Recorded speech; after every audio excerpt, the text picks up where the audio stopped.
And we mentioned Japan. Now, you started going over to Japan in about 2019. I think you had a short tour over there in 2019 where you introduced yourself to the Japanese audience.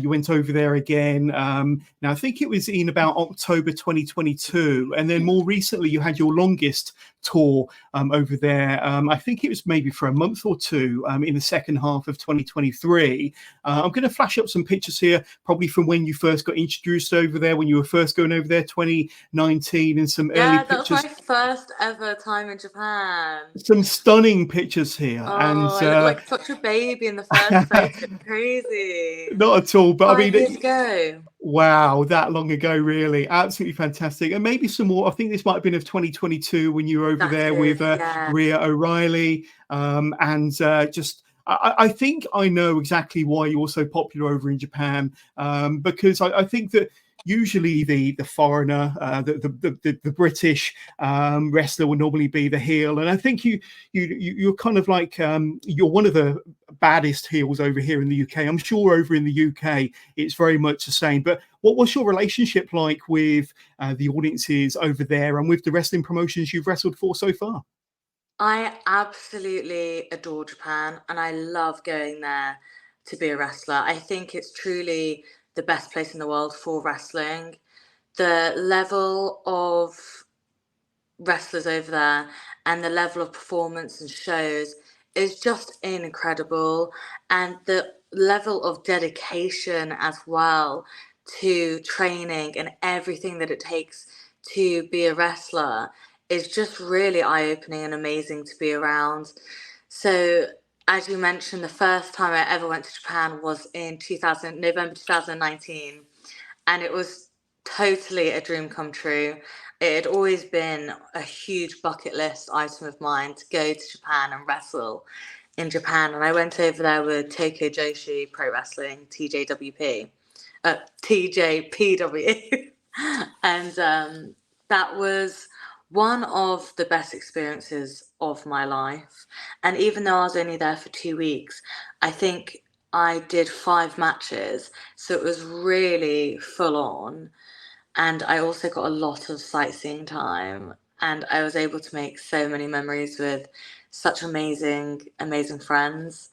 So every time I've gone to Japan has been totally different, but also held a really special place in my heart, especially most recently when I did go over the summer I went for just over 6 weeks. Yes. So almost, a month and a half, almost 2 months. And it was my first time properly experiencing the training regime that they have over there in Japan. And this was with Marvellous, not Tokyo Joshi. And I stayed, for almost 2 months. And I trained almost daily. We trained about 4 or 5 times a week for 4 hours a day when we did train. And I feel as though I learned so many amazing skills. And it was just such a fantastic opportunity that I will forever hold as such an amazing part of my wrestling journey.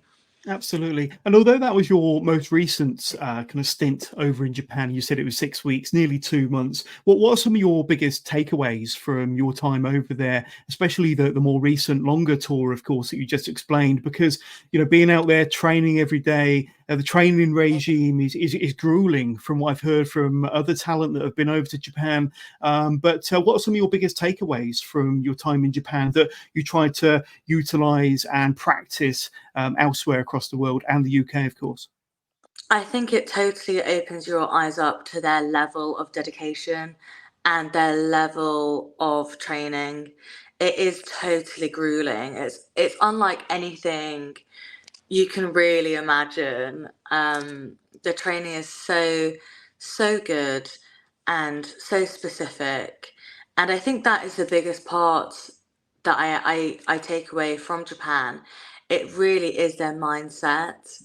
And they really believe that they can achieve absolutely anything if they work hard enough.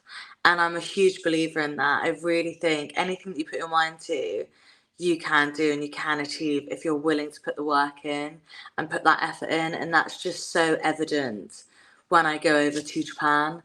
But they're also just such kind, beautiful, wonderful people. So not only are they crazy athletes, but they're also like some of the kindest people I've ever met.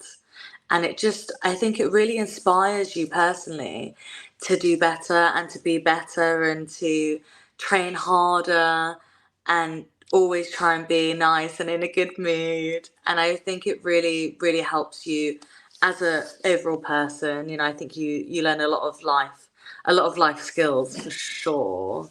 Absolutely. Now,